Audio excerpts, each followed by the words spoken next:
Welcome to TV update Telugu. ముందుగా headlines చూద్దాం.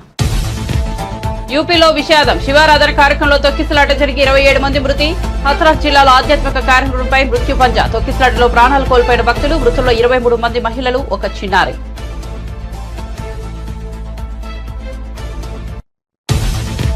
టికెట్లు రేట్లు పెంచాలంటే తెలుగు చిత్ర పరిశ్రమకు సీఎం రేవంత్ రెడ్డి షరతు. సైబర్ నేరాలు, డ్రగ్స్ కట్టడిపై అవగాహన కల్పించాలని సూచన. వీడియోలను థియేటర్లలో ప్రదర్శించాలన్న ముఖ్యమంత్రి. సినిమాలోని షార్ట్స్ తో వీడియోను రూపొందించాలని సూచన. విశాఖ సెంట్రల్ జైలును సందర్శించిన హోంమంత్రి అనిత. పోలీసులు పనిచేయడానికి సరైన వసతులు లేవని, మహిళా పోలీసులు ఇబ్బంది పడుతున్నారని వెల్లడి.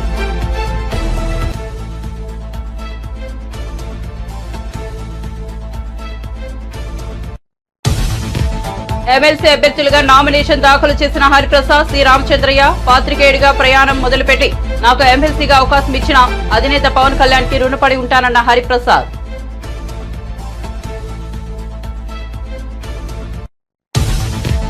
సభను, సభాపతిని గౌరవించాలని సూచించిన ప్రధాని. రాహుల్ ప్రసంగం అవమానకరమని ఆరోపణ. కొత్త సభ్యులు సీనియర్లను అడిగి తెలుసుకోవాలని సూచన.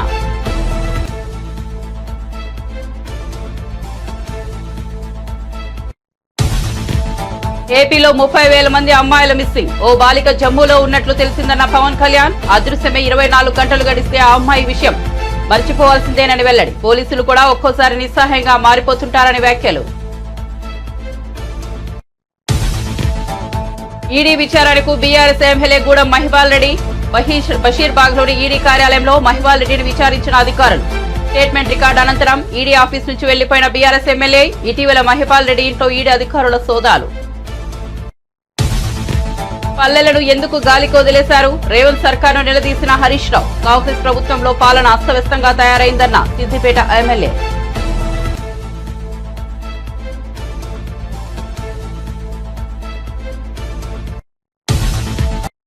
ఇక వార్త వివరాల్లోకి వెళ్తే, ఉత్తరప్రదేశ్ లో విషాద ఘటన చోటు చేసుకుంది.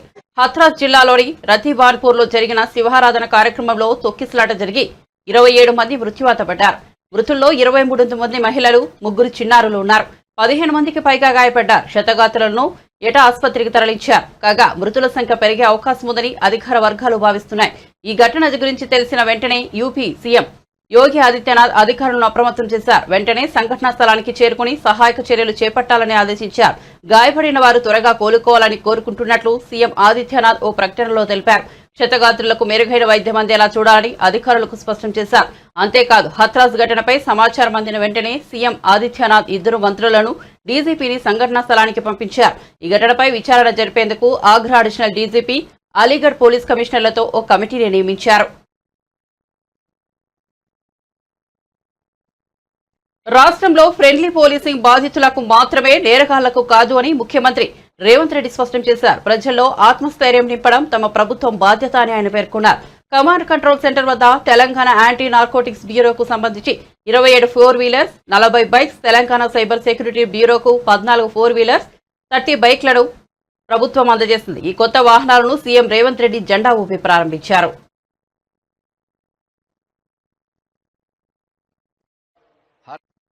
సైబర్ నేరాలు, డ్రగ్స్ కట్టడిపై తెలుగు సినీ పరిశ్రమ అవగాహన కల్పించాలని సీఎం రేవంత్ రెడ్డి సూచించారు. దీనికి సంబంధించిన వీడియోలను థియేటర్లలో ఖచ్చితంగా ప్రదర్శించాలన్నారు. అలా ప్రదర్శించిన థియేటర్లకే భవిష్యత్తులో అనుమతులు జారీ చేస్తామన్నారు. కమాండ్ కంట్రోల్ సెంటర్లో టీజీనియా సైబర్ సెక్యూరిటీ బ్యూరో వాహనాలను సీఎం ప్రారంభించారు. ఈ సందర్భంగా నిర్వహించిన కార్యక్రమంలో ఆయన మాట్లాడారు. మాదక ద్రవ్యాల వ్యతిరేక దినోత్సవం రోజు ప్రముఖ సినీ నటుడు చిరంజీవి ముందుకొచ్చి ఓ వీడియోను రికార్డ్ చేసి పంపించినందుకు ధన్యవాదాలు తెలిపారు. హత్య జరిగితే ఒకే వ్యక్తి చచ్చిపోవచ్చు, కానీ డ్రగ్స్కి బానిసలైతే కుటుంబాలు, వ్యవస్థనే బలహీనతమైపోయి, తెలంగాణ అంటే ఉద్యమాలకు వేదిక, పోరాటాలకు స్ఫూర్తి, పౌరుషానికి మారుపేరు. ఈ ప్రాంతంలో ప్రజా సమస్యల మీద, సామాజిక అసమానతల మీద పోరాటాలు చేసిన ప్రాంతం ఇది. దురదృష్టవశాత్తు గత 10 సంవత్సరాల నిర్లక్ష్యం వల్ల ఈరోజు గల్లీ గల్లీలో గంజాయి దొరికే పరిస్థితి వచ్చింది. ఇవాళ ఎక్కడ చూసినా కాలేజీలలో, ఇతర ప్రాంతాలలో డ్రగ్స్ అనేది విచ్చలవిడిగా ఈరోజు అమ్మే పరిస్థితి వచ్చింది. వీటిని నియంత్రించడానికి సంపూర్ణంగా మా అధికారులకు అధికారం ఇచ్చినాం. అదేవిధంగా సిబ్బందిని కేటాయించినాం. వాళ్ళకు స్ఫూర్తి కలిగే విధంగా మా ప్రభుత్వం వాళ్ళకు అండగా నిలబడుతుంది. ఈరోజు శ్రీమంతులో లేకపోతే కొద్దిమంది వ్యక్తులు బలి కావడం లేదు. మధ్యతరగతి వాళ్ళు, పేదవాళ్ళ పిల్లలు కూడా ఈరోజు గంజాయికి బానిసలై గంజాయి మత్తులో నేరాలు జరుగుతున్నాయి. ఈ మధ్యకాలంలో చిన్నపిల్లల మీద జరుగుతున్న దాడులు, దాని వెనకాల కారణాలు చూస్తే ప్రధానంగా గంజాయి లాంటి మాదక ద్రవ్యాలు వాడిన వాళ్ళే ఈ నేరాలకు పాల్పడుతున్నారు. ఈరోజు ఈ నేరాలను నియంత్రించాలి. ఈరోజు ఈ వేదిక మీద నుంచి మా అధికారులకు, ముఖ్యంగా మా డీజీపీ గారికి నేను ఆదేశాలు ఇస్తున్నా. సైబర్ క్రైమ్లో నైపుణ్యం ప్రదర్శించి నేరగాళ్లను పట్టుకున్న వాళ్లకు, అదేవిధంగా తెలంగాణ యాంటీ నార్కటిక్స్ బ్యూరోలో పనిచేసిన అధికారులు డ్రగ్స్ రాకెట్ను పట్టుకున్న, గంజాయి రాకెట్లను పట్టుకున్న పెద్ద పెద్ద వాటిని వాళ్ళు పట్టుకున్నప్పుడు వాళ్లకు నగదు బహుమతితో పాటు పదవి ఉన్నతి కూడా కల్పించడానికి అవసరమైన విధి విధానాలను మీరు తయారు చేయండి. ప్రభుత్వం శాసనసభలోనే చర్చ చేసి దీనికి సంబంధించిన చట్టాన్ని చేద్దాం. మెగాస్టార్ చిరంజీవి గారు డ్రగ్స్ నియంత్రణలో తన వంతుగా ముందుకొచ్చి వారొక వీడియోని అద్భుతంగా తయారు చేసి మా డిపార్ట్మెంట్కి ఇచ్చింది. చిరంజీవి గారు లాంటి వాళ్ళు ముందుకొచ్చి తెలంగాణ, ఈ దేశంలో ఉన్న యువత డ్రగ్స్ మహమ్మారిన పడితే జరగబోయే నష్టాన్ని వారే ముందుకొచ్చి ఒక అవేర్నెస్ ప్రోగ్రాంలో వారు భాగస్వాములు అయినందుకు, ఆ విజువల్స్ మా కోసం ఇచ్చినందుకు చిరంజీవి గారిని మనస్ఫూర్తిగా నేను అభినందిస్తున్నా.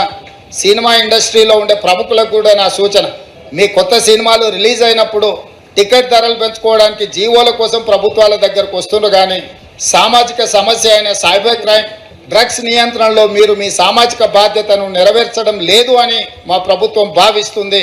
నేను మా అధికారులకు సూచన చేస్తున్నా, రేపు ఎవరైనా కొత్త సినిమా రిలీజ్ అవుతుంది, సినిమా ధరలు పెంచాలి అని ప్రభుత్వం దగ్గరికి అప్లికేషన్ వస్తే వాళ్ళు డ్రగ్స్ నియంత్రణ, సైబర్ క్రైమ్ నియంత్రణలో ఒక అద్భుతమైన వీడియో ఫుటేజ్ను ఆ సినిమాలో ఏ స్టార్స్ ఉన్నారో అదే స్టార్స్తో వాళ్ళు ఒక ప్రోగ్రాం మనకు చేసి ఇవ్వాలి. అది ప్రీ కండిషన్. నేను స్పష్టంగా మా అధికారులకు ఆదేశిస్తున్నాను, ఎంత పెద్దవాళ్ళు ఎవరు వచ్చి మనల్ని రిక్వెస్ట్ చేసినా వాళ్ళు సైబర్ క్రైమ్కు సంబంధించి, డ్రగ్స్ నియంత్రణకు సంబంధించి ఆ సినిమాలో నటించిన తారాగణం, ఆ సినిమా ప్రొడ్యూసర్స్ 1.5-2 minutes నిడివిగల ఈ సమాజాన్ని పట్టి పీడిస్తున్న వీటికి వ్యతిరేకంగా వాళ్ళు మనకు వీడియో విజువల్స్ తీసుకొచ్చి ఇస్తేనే వాళ్ళకి ఏమైనా వెసులుబాటు, సౌలభ్యాలు ఇవ్వాలి. ఎందుకంటే సమాజం నుంచి ఎంతో వాళ్ళు తీసుకుంటున్నారు, సమాజానికి వాళ్ళు కొంతైనా ఇవ్వాలి, అది వాళ్ళ బాధ్యత. AP deputy CM Pawan Kalyan Kakinada జిల్లా కలెక్టరేట్ లో వివిధ శాఖల వారీగా సమీక్ష నిర్వహించారు. కాకినాడ జిల్లా కలెక్టరేట్ షణ్మోహన్ సెగిలి, జిల్లా ఎస్పీ సతీష్ కుమార్, పలు శాఖల అధికారులు ఈ సమావేశానికి హాజరయ్యారు.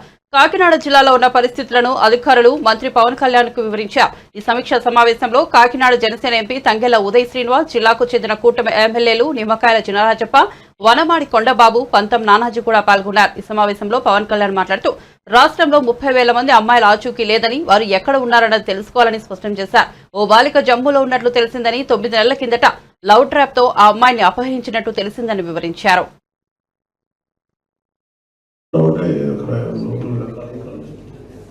చదువుకుంటూ ఉంటే లవ్ ట్రాప్ మీద పడేసి తీసుకెళ్ళిపోయారు. ఇప్పుడు దాకా ఆచూకీ తెలియదు అని వాళ్ళ మదర్ ఏడుస్తూ ఉంటే మా ఇంట్లో వాళ్ళు కూడా చెప్పుకోలేదు. నాకు బాధపడుతూ ఉంటే వెంటనే స్థానిక విజయవాడ ఉన్నతాధికారులకి, స్థానికంగా ఉండే మాచవరం సిఐ గారికి, కమిషనర్ పోలీస్ గారికి చెప్పాను. బట్ ఎంత అద్భుతంగా చేశారంటే police department, Andhra Pradesh police department, మన విజయవాడ సిపి గారు కానీ మొత్తం పోలీస్ బృందం 48 hours వాళ్ళని పట్టేసుకున్నారు. కేరళ పట్టుకుని వెళ్ళారు, బెంగళూరు వెళ్ళారు, స్పెషల్ టీంని పెట్టారు. కేరళ వెళ్ళారు, బెంగళూరు వెళ్ళారు, ఫైనల్గా జమ్మూ అండ్ కాశ్మీర్లో జమ్మూలో ట్రేస్ అవుట్ చేశారు. జమ్మూలో ట్రేస్ అవుట్ చేసి ఈ రోజున వెంటనే మనం ఆ టీం వెళ్ళే లోపు ఈరోజు ఇప్పుడు ఆంధ్రప్రదేశ్ పోలీస్ వీళ్ళు వచ్చేపాటికి బట్ ఇంకా mean Jammu and Kashmir police ఆ అమ్మాయి ఎక్కడున్నా వెళ్ళి పట్టుకుంటే అమ్మాయి ఫోన్ కూడా మార్చేశారంట. ఈ న్యూస్ ఎప్పుడైతే వాళ్ళ మదర్ నాకు ఇది ఇచ్చారో, ఇట్లా నా దృష్టికి తీసుకొచ్చారో, అది వెంటనే వాళ్ళు అబ్బాయి అలర్ట్ అయిపోయి తీసేసాడు. అమ్మాయిని తను బాగా ఇబ్బంది పెడుతున్నారు, వచ్చేస్తాను అంటే వాళ్ళు అబ్బాయిలను కూడా చెప్పింది, విన్నది, మీకు వాళ్ళ చేత తెలియజేస్తాను, మీకున్నామో తెలియజేస్తే కూర్చోబెట్టి మీ చెల్లెలు చంపేస్తారు, బెదిరించారు, భయంగా ఉందంటే వాళ్ళ చెల్లెలు అయ్యా మీరు వచ్చేయండి అంటే పోలీసు వెళ్ళారు. ఇద్దరిని విడివిడిగా పట్టుకొస్తున్నారు. ఇప్పుడు ఇక్కడికి ఏం జరిగింది వెనక కారణాల్లో వెతుకుతారు. ఇక్కడ మీకు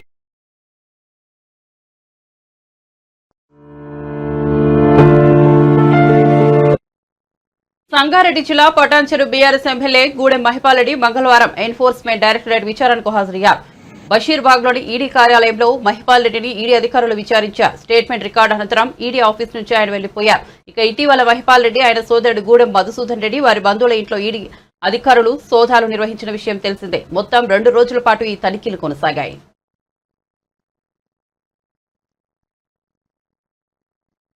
కాంగ్రెస్ పార్టీ ఆంధ్రప్రదేశ్ అధ్యక్షురాలు వైఎస్ షర్మిల మంగళవారం తెలంగాణ ముఖ్యమంత్రి రేవంత్ రెడ్డిని జూబ్లీహిల్స్ లోని ఆయన నివాసంలో కలిశారు. ఈ నెల 8న వైఎస్ రాజశేఖర రెడ్డి జయంతి కార్యక్రమానికి హాజరు కావాలని ఆమె ఆహ్వానించారు. ఈ సందర్భంగా షర్మిలకు శాల్వా కప్పి సత్కరించారు, పుష్పగుచ్చం అందించారు.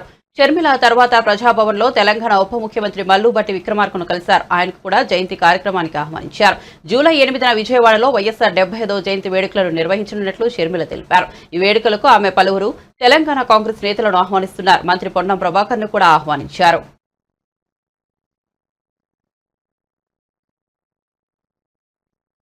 అసెంబ్లీలో ఎమ్మెల్యే కోట ఎమ్మెల్సీ అభ్యర్థులుగా హరిప్రసాద్, సి రామచంద్రయ్యలు మంగళవారం నామినేషన్లు దాఖలు చేశారు.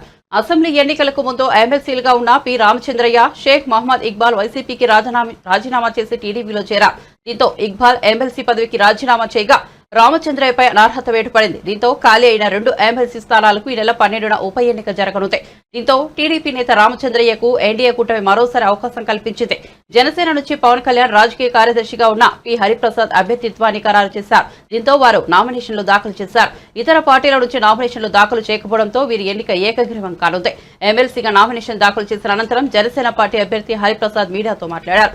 4 ఏళ్లుగా ప్రయాణం మొదలుపెట్టి ఇక్కడి వరకు వచ్చాను. ఎమ్మెల్సీగా అవకాశం ఇచ్చిన అధినేత పవన్ కళ్యాణ్ కి రుణపడి ఉంటానని పేర్కొన్నారు. పవన్ కళ్యాణ్ సూచనకు అంగీకరించిన చంద్రబాబు, లోకేష్ కు హరిప్రసాద్ ధన్యవాదాలు తెలిపారు. 4 ఏళ్లుగా అనేక సమస్యల మీద పరోక్షంగా పోరాటం చేశారు. ఇప్పుడు ప్రత్యక్షంగా ప్రజా సమస్యలు తెలుసుకుని పరిష్కరించేందుకు కృషి చేస్తానని అన్నారు. మండలిలో జనసేన తరపున మొదటిసారి అడుగు పెడుతున్నానన్నారు. ఎమ్మెల్సీగా నాకు అవకాశం రావడం సంతోషంగా ఉందని తెలిపారు. మండలిలో అర్థవంతమైన చర్చలు సాగేలా నా వంతు ప్రయత్నిస్తానని తెలిపారు. వెన్నుదన్నుగా నిలిచిన మా నాయకులందరికీ, కార్యకర్తలందరికీ, ప్రేమాభావాలు చూపిస్తున్న ప్రతి ఒక్కరికి హృదయపూర్వక కృతజ్ఞతలు. ఈ ఎమ్మెల్సీ బాధ్యత నా మీద మరింత బరువు బాధ్యతలను పెంచింది. మీ అందరికీ తెలుసు, నేను మీడియా రంగం నుంచి ఇక్కడి వరకు వచ్చాను. ఆంధ్రప్రదేశ్లో కానీ ఇతర ప్రాంతాల్లో కానీ ఎటువంటి సమస్యలు ఉన్నాయి, ప్రజలు ఎటువంటి ప్రాబ్లమ్స్ ఎదుర్కొంటున్నారనేది నాకు ఎంతో కొంత అవగాహన ఉంది. పాత్రికేయుడిగా పరోక్షంగా ఆ సమస్యలు పరిష్కారం చేయడానికి ఎన్నాళ్ళు కృషి చేశాను. ఇప్పుడు ప్రత్యక్షంగా సేవ చేయడానికి ఇది ఒక అవకాశంగా భావిస్తున్నాను. నా వంతు ప్రజలకి మేలు చేయడానికి శక్తి వంచన లేకుండా నా ప్రయత్నం నేను జరుపుతాను. అదేవిధంగా జనసేన పార్టీ పురోభివృద్ధికి, ప్రతి ఒక్క కార్యకర్తను పార్టీని రీచ్ అవుట్ చేయడానికి నా వంతుకు నేను కృషి చేస్తాను. ఇంతకాలం నాతో పాటు పనిచేసిన నా పాత్రికేయ సహోదరులందరికీ, మిత్రులందరికీ కృతజ్ఞతలు తెలుపుతున్నారు. నమస్కారం.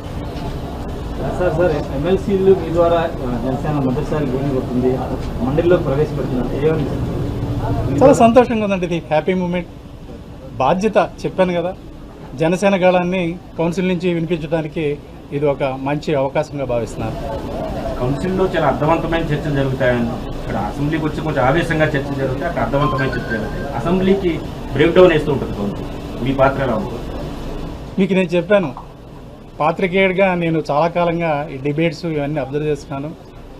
డిబేట్స్ ఎలా జరుగుతాయి, కంటెంట్ ఎలా ప్రిపేర్ అవుతారు, ఏం మాట్లాడాలి, ఏం మాట్లాడకూడదు, సభ్య ప్రపంచానికి మనం ఏం అందజేయాలి, ఇవన్నిటి మీద అవగాహన ఉంది. కాబట్టి సభ్యత అసభ్యత తావు లేకుండా ఒక సంస్కారవంతమైన డిబేట్స్ జరిగే విధంగా నా వంతు ప్రయత్నం నేను చేస్తాను. కాంగ్రెస్ ప్రభుత్వంలో పాలన అస్తవ్యస్తంగా తయారైందని మాజీ మంత్రి సిద్దిపేట ఎమ్మెల్యే హరీష్ రావు మండిపడ్డారు. పరిశుభ్రంగా ఉండాల్సిన పల్లెలను ఎందుకు గాలికి వదిలేశారని హరీష్ రావు నిలదీశారు. తెలంగాణ భవన్ లో హరీష్ రావు మీడియాతో మాట్లాడారు. పెట్టాల్సిన అవసరం కూడా ఉంది. ప్రభుత్వాన్ని కొంచెం తట్టి నిద్రపోతుంది, నిద్రలేపాల్సిన అవసరం కూడా ఉంది. పరిస్థితులు చాలా దారుణంగా ఉన్నాయి. మేము చెప్పడమే కాదు, మీరు కూడా గ్రామాలు పట్టణాల్లో పారిశుద్ధ్యం అంతా కూడా నిలిచిపోయి మలేరియా, డెంగ్యూ, వైరల్ ఫీవర్స్తో ప్రజలు చాలా బాధపడుతూ ఉన్నారు. గాంధీజీ కలలుగన్న గ్రామ స్వరాజ్యాన్ని తీసుకురావడం కోసం గౌరవనీయులు మాజీ ముఖ్యమంత్రి వర్యులు కేసీఆర్ గారు పల్లె ప్రగతి, పట్టణ ప్రగతి కార్యక్రమాన్ని తెచ్చి పల్లెల్ని అద్దాల్లాగా మార్చారు. పట్టణాల్లో అద్భుతమైనటువంటి అభివృద్ధిని సాధించింది బీఆర్ఎస్ ప్రభుత్వం. గ్రామాల అభివృద్ధి దేశ అభివృద్ధికి మార్గదర్శకమని గ్రామాల్లో పరిశుభ్రత, స్వచ్ఛత లక్ష్యంగా అనేక కార్యక్రమాలను బీఆర్ఎస్ పార్టీ చేపట్టింది. పల్లె ప్రగతి, పట్టణ ప్రగతిలో భాగంగా ప్రతి సంవత్సరం కూడా 2 టైమ్స్ డ్రైవ్ చేసేవాళ్ళం. ఒకటి వర్షాకాలం ప్రారంభంలో జూన్లో స్పెషల్ డ్రైవ్ ఉండేది. తర్వాత మార్చ్ నెలలో ఒక డ్రైవ్ చేసేవాళ్ళం. ఫిబ్రవరి, మార్చ్లో ఒక డ్రైవ్ చేసేవాళ్ళం. దాంతో గ్రామాల్లో చాలా అద్భుతమైనటువంటి ప్రోగ్రెస్ వచ్చింది. ముఖ్యంగా గ్రామాల్లో మీరు చూస్తే avenue plantation, nursery, dump yard, పిచ్చి మొక్కల తొలగింపు, వైకుంఠధామాల నిర్మాణము, వెజ్ నాన్ వెజ్ మార్కెట్ల నిర్మాణము, ఇట్లా చాలా చక్కగా గ్రామాలను మేము మా ప్రభుత్వ హయాంలో అభివృద్ధి చేశాం. కానీ 7 నెలల కాంగ్రెస్ పాలనలో పారిశుద్ధ్యం పడకేసింది. పట్టించుకోవాల్సినటువంటి ప్రభుత్వం ఇలా మొద్దు నిద్రపోతూ ఉంది. 7 నెలల్లో గ్రామ పంచాయతీలకు కాంగ్రెస్ ప్రభుత్వం వచ్చిన తర్వాత 7 పైసలు కూడా విడుదల చేయలేదు. నాట్ ఈవెన్ ఏ సింగిల్ పై. ఈ ప్రభుత్వం వచ్చిన 7 నెలల్లో గ్రామ పంచాయతీలకు నయా పైసా కూడా విడుదల చేయలేదు. ఆ రోజు కేసీఆర్ గారు ప్రభుత్వం ఉన్నప్పుడు పల్లె ప్రగతి కింద టంచన్ల ఎట్లయితే ఉద్యోగస్తులకు జీతాలు పడ్డాయో ప్రతి పల్లెకు కూడా జనాభా ప్రాతిపదికన నిధులు ఇచ్చాం. పట్టణాలకు నిధులు ఇచ్చాం. ప్రతి నెల పల్లె ప్రగతి, పట్టణ ప్రగతి కింద గ్రామ పంచాయతీలకు, మున్సిపాలిటీకు బీఆర్ఎస్ ప్రభుత్వం నిధులు ఇచ్చేది. కానీ కాంగ్రెస్ ప్రభుత్వం వచ్చిన తర్వాత 7 నెలల్లో పల్లెలకు కానీ పట్టణాలకు కానీ ₹1 కూడా విడుదల చేయనటువంటి పరిస్థితి ఏర్పడ్డది. ఆ రోజు బీఆర్ఎస్ ప్రభుత్వ హయాంలో తెలంగాణ పల్లెలు దేశానికి ఆదర్శంగా నిలిచాయి. మనం ఈ దేశంలో ఎక్కడ లేని విధంగా చిన్న కుగ్రామమైనా సరే ప్రతి గ్రామ పంచాయతీకి కూడా tractor, tanker, trolley. Visakha central జైలుని హోంమంత్రి వంగల్పూడి అనిత మంగళవారం సందర్శించారు. అనంతరం హోంమంత్రి మాట్లాడుతూ 5 ఏళ్లలో వ్యవస్థలన్నీ భ్రష్టు పట్టించారని మండిపడ్డారు. పోలీసులు పనిచేయడానికి సరైన వసతులు లేవని, మహిళా పోలీసులు ఇబ్బంది పడుతున్నారని తెలిపారు. పోలీస్ క్వార్టర్స్ శిథిలావస్థలో ఉన్నాయన్నారు. పోలీస్ వెహికల్ ముందు వెళ్తుంటే వెనుక ఉన్నవారు ముక్కు మూసుకోవాల్సిన పరిస్థితి ఉందని అన్నారు. లోపల పరిస్థితులు చూస్తే హృదయ విదారకరమైన పరిస్థితులు ఉన్నాయని చెప్పుకొచ్చారు. మేము గాంజా మీద దృష్టి పెట్టిన తర్వాత ఎస్పెషల్ అసలు ఏం జరుగుతుంది లోపల తెలుసుకుందాం అనే ఉద్దేశంతోనే నేను వెళ్ళడం జరిగింది. అక్కడికి వెళ్ళిన తర్వాత చాలా ఆశ్చర్యకరమైన సంఘటనలు ఏంటంటే ఈ 5,000 రూపాయలకి 10,000 రూపాయలకి వాళ్ళకి భూములు అంటే వాళ్ళకి గడవక చేసే పనులకి అది నేను కరెక్ట్ అని చెప్పట్లే, అది కూడా తప్పే. కానీ ఎవరైతే మెయిన్ వెండర్స్ ఉన్నారో వాళ్ళేమో బయట దర్జాగా తిరుగుతున్నారు. ఇలా పూట గడవక చేసిన వాళ్ళందరూ కూడా జైల్లో మగ్గిపోతున్నారు. సో ఇటువంటి సిచ్యువేషన్స్ ఒకటి మనం చూసాం. At the same time department వాళ్ళ దగ్గర నుంచి కూడా ఇక్కడ చాలా మందికి అక్కడ మంచి హాస్పిటల్కి సంబంధించి ఒక మంచి ఫెసిలిటేట్గా ఒక టెస్టింగ్ టూల్ కూడా ఒకటి వీళ్ళు CSR ఫండింగ్లో తీసుకుని ఖైదీలందరికీ కూడా ల్యాబ్ టెస్ట్లు ఏదైతే ఉన్నాయో అవన్నీ కొంచెం దగ్గర 76 టెస్టులు చేయడానికి వాళ్ళందరికీ కూడా అది కూడా ఈ రోజే నా చేతుల మీదుగా కూడా ఓపెన్ చేయించారు. It's very good side. నేను కూడా ఏం చెప్పామంటే ఎస్పెషల్లీ రూల్ బుక్లో కూడా ఉంటుంది మనకి డీ అడిక్షన్ సెంటర్స్ అనేవి ఏదైతే ఉన్నాయో ఈ డీ అడిక్షన్ సెంటర్స్ మనం బయట ఉన్న వాళ్ళకి డీ అడిక్షన్ సెంటర్స్ మనకి కేజీహెచ్లో కానీ మన మెంటల్ హాస్పిటల్లో కానీ ఎక్కడైనా మనం ఉండడం ఒక ఎత్తు చూసాం. కానీ ఇక్కడ హాస్పిటల్ ఫెసిలిటీ ఉంది. ఇక్కడ కనుక మనకు ఒక 20 బెడ్డో 30 బెడ్డో కనుక ఇన్ పేషెంట్ల కింద ఇక్కడే ఇచ్చి హాస్పిటల్లో డాక్టర్స్ని కనుక కంపల్సరీగా ప్రొవైడ్ చేస్తే లోపల చాలా మంది గంజాయికి అడిక్ట్ అయిపోయి ఆ గంజాయి ఎక్కడి నుంచి వస్తుందో వాళ్ళు ఎదురు చూడటం, కొంతమంది ఈ విజిటర్స్ దగ్గరికి వచ్చినప్పుడు ఆ గంజాయి ప్యాకెట్స్ ఇసరటం, కొంతమంది ఏమో వాల్ దగ్గర నుంచి ఇస్తారట, అంటే రకరకాల విన్యాసాలు చేస్తుంటారు. అలాంటివన్నీ అరికట్టాలి అనుకుంటే లోపలే ఒక addiction centre, de addiction centre అన్నది డెఫినెట్ గా మనం ఒకటి రన్ చేసుకుంటే బాగుంటుందన్న ప్రతిపాదన కూడా ఉంది. దీన్ని కూడా మనం ఒకసారి లీగల్ గా అడ్వైస్ తీసుకొని అది ఎలా చేస్తే బాగుంటుందని దాని మీద కూడా ఒక దృష్టి పెట్టడం జరుగుతుంది. అది కూడా జరిగింది. ఎస్పెషల్లీ జైలు శాఖ సిబ్బంది కూడా చాలా మంది వాళ్ళ తాలూకా ఇబ్బందులు కూడా చెప్పుకున్నారు. ఏదైతే రెగ్యులర్ పోలీస్ డిపార్ట్మెంట్ ఈక్వల్ గా మమ్మల్ని చూడాలి, రెగ్యులర్ పోలీస్ డిపార్ట్మెంట్ వాళ్ళకి ఇచ్చే ఈఎల్స్ కూడా మాకు డెఫినెట్గా ఇవ్వాలి. వాళ్ళకి కూడా ఇంటర్ డిస్ట్రిక్ట్ ట్రాన్స్ఫర్స్ కాకుండా, వాళ్ళకి జోనల్ ట్రాన్స్ఫర్స్ కాకుండా స్టేట్ వైడ్ ట్రాన్స్ఫర్స్, అందులో కొంచెం మహిళా పోలీసులు కూడా చాలా ఇబ్బందులు పడే పరిస్థితి, ఇవన్నీ కూడా నా దృష్టికి తీసుకురావడం జరిగింది. కంపల్సరీగా వీటన్నిటి మీద కూడా సమీక్ష ఏర్పాటు చేసుకుని అఫీషియల్స్ తోని, అదేవిధంగా లీగల్ అడ్వైజర్స్ తోని కూడా కూర్చొని అందరికీ కూడా, ముఖ్యంగా పోలీస్ డిపార్ట్మెంట్ వాళ్ళందరికీ కూడా ఫ్రెండ్లీ పోలీసింగ్ కింద, పోలీస్ వెల్ఫేర్ కింద డెఫినెట్ గా వీళ్ళందరికీ కూడా మంచి జరగాలని, మంచి జరుగుతుందని కూడా నేను ఆశిస్తున్నాను. అదేవిధంగా వీళ్ళందరికీ కూడా ఫెసిలిటీస్ ఇప్పుడు ఏదైతే ఉన్నాయో, చాలా మందికి క్వార్టర్స్ కూడా నేను చూస్తూ ఉంటాను. పోలీస్ క్వార్టర్స్ కూడా శిథిలావస్థలో చాలా మంది పోలీస్ క్వార్టర్స్ ఉన్నాయి. మొన్న మీకు చెప్పాను, ఈవెన్ 5 సంవత్సరాలుగా వెహికల్స్ కొనలేదు, పోలీస్ వెహికల్స్ లేవు. ఈ రోజుకి కూడా పోలీస్ వెహికల్ ముందు వెళ్తుందంటే వెనకాల మనం ముక్కులు మూసుకోవాలి, అంత నల్లని పొగ వచ్చే పరిస్థితులు కనిపిస్తున్నాయి. ఇంకొక విషయం, అలాంటి సిచ్యువేషన్స్ ఇక్కడ కనిపిస్తున్నాయి. ఇంకొకటి ఏంటంటే, యాజ్ పర్ సుప్రీంకోర్టు లా ప్రకారం కూడా ఇక్కడ ఎవరైతే సత్ప్రవర్తనతో ఉన్నారో వాళ్ళకి కొంత వెసులుబాటు, మనకి క్షమాభిక్ష అనేది ఉండేది. ఈ 5 సంవత్సరాలు అది కూడా లేదు, లాస్ట్ 5 years. అంటే మాక్సిమం సిస్టమ్ అంతటినీ కూడా ఏదో అంటారు కదా, రచ్చ చేసి వదిలేశారు. సో మళ్ళీ ఇదంతా స్ట్రీమ్ లైన్ లో పడాలి. డెఫినెట్ గా జైలు శాఖను కూడా మనం బలోపేతం చేసుకోవాలి, వాళ్ళ స్టాఫ్ ప్యాటర్న్ పెంచాలి. వీళ్ళకి ఇంచుమించుగా 60 దగ్గర 600 మంది ఎంతమందో, ఇంకా 600 వేకెన్సీస్ ఉన్నాయి, ఇంకా వేకెన్సీస్ ఉన్నాయి. వీటన్నిటి గురించి కూడా కంపల్సరీగా సీఎం గారితో మాట్లాడి వీళ్ళందరికీ కూడా ఫేవర్ జరిగేటట్టుగా మాత్రం నేను కృషి చేస్తాను. రాష్ట్రంలో నిరుద్యోగ సమస్యపై ప్రభుత్వం నిర్లక్ష్యంగా వ్యవహరిస్తున్నదని అఖిల భారత విద్యార్థి పరిషత్ విమర్శించింది. ప్రభుత్వ తీరును నిరసిస్తూ ఏబీవీపీ నాయకులు మంగళవారం మధ్యాహ్నం తెలంగాణ పబ్లిక్ సర్వీస్ కమిషన్ కార్యాలయం ముందు ఆందోళనకు దిగారు. ప్రభుత్వ తీరును నిరసిస్తూ ఆందోళనకారులు పెద్ద ఎత్తున నినాదాలు చేశారు. తక్షణమే ఉద్యోగ ఖాళీల భర్తీకి నోటిఫికేషన్ ఇవ్వాలని డిమాండ్ చేశారు. టీఎస్పీఎస్సీ కార్యాలయంలోకి చొచ్చుకెళ్లేందుకు ప్రయత్నించిన నిరుద్యోగులను పోలీసులు అడ్డుకున్నారు. దాంతో వారు అక్కడే బైఠాయించి నిరసన తెలిపారు.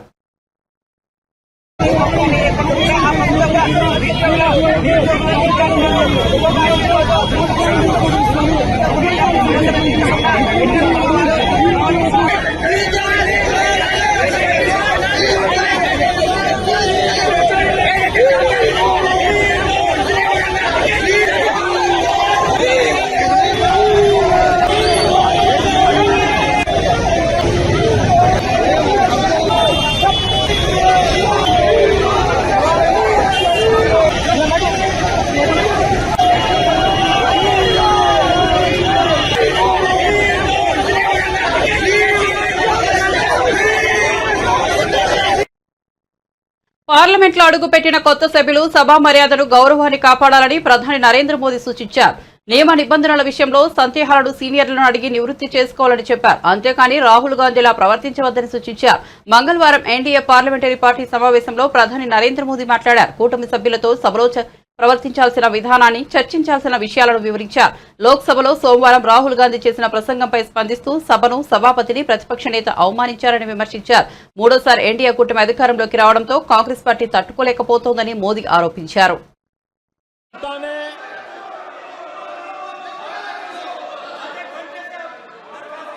दुनिया के सबसे बड़े चुनाव अभियान में जनता ने हमें चुना है और आदरणीय सभापति जी, मैं कुछ लोगों की पीड़ा समझ सकता हूं कि लगातार झूठ चलाने के बावजूद भी उनका घोर पराजय हुआ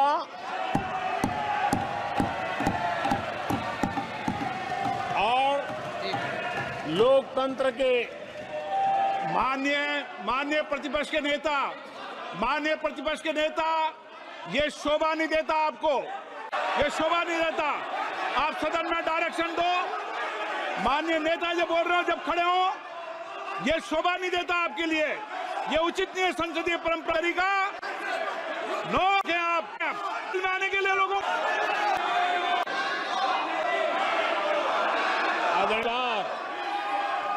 देश की सेवा करने का मौका दिया है।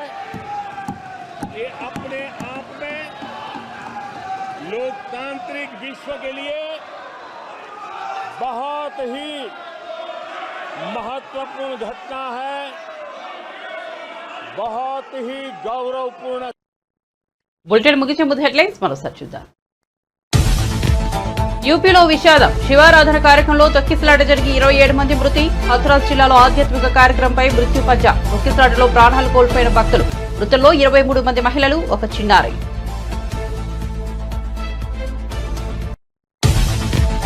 టికెట్ల రేట్లు పెంచాలంటే తెలుగు చిత్ర పరిశ్రమకు సీఎం రేవంత్ రెడ్డి షరతు.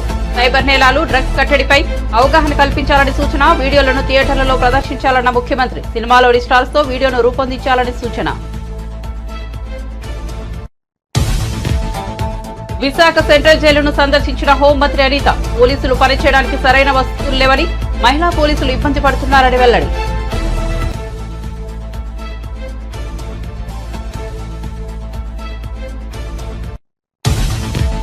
ఎమ్మెల్సీ అభ్యర్థులుగా నామినేషన్ దాఖలు చేసిన హరిప్రసాద్. సి రామచంద్రయ్య పాత్రికేయుడిగా ప్రయాణం మొదలుపెట్టి తనకు ఎమ్మెల్సీగా అవకాశం ఇచ్చిన అధినేత పవన్ కళ్యాణ్ కి రుణపడి ఉంటానన్న హరిప్రసాద్.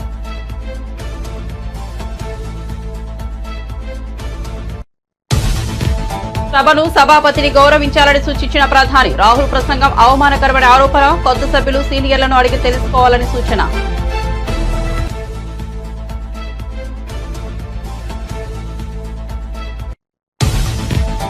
ఏపీలో 30,000 మంది అమ్మాయిల మిస్సింగ్. ఓ బాలిక జమ్మూలో ఉన్నట్టు తెలిసిందన్న పవన్ కళ్యాణ్. అదృశ్యమై 24 గంటలు గడిస్తే ఆ అమ్మాయి విషయం మర్చిపోవాల్సిందేనని వెల్లడి. పోలీసులు కూడా ఒక్కోసారి నిస్సహాయంగా మారిపోతుంటున్నారని వ్యాఖ్యలు. ఈడీ విచారణకు బీఆర్ఎస్ ఎమ్మెల్యే గూడెం మహిపాల్ రెడ్డి. బషీర్బాగ్లోని ఈడీ కార్యాలయంలో మహిపాల్ రెడ్డిని విచారించిన అధికారులు. స్టేట్మెంట్ రికార్డు అనంతరం ఈడీ ఆఫీస్ నుంచి వెళ్లిపోయిన బీఆర్ఎస్ ఎమ్మెల్యే. ఇటీవల మహిపాల్ రెడ్డి ఇంట్లో ఈడీ అధికారుల సోదాలు. పల్లెలను ఎందుకు గాలికి వదిలేశారు? రేవంత్ సర్కార్ను నిలదీసిన హరీష్ రావు. కాంగ్రెస్ ప్రభుత్వంలో పాలన అస్తవ్యస్తంగా తయారైందని అన్న సిద్దిపేట ఎమ్మెల్యే.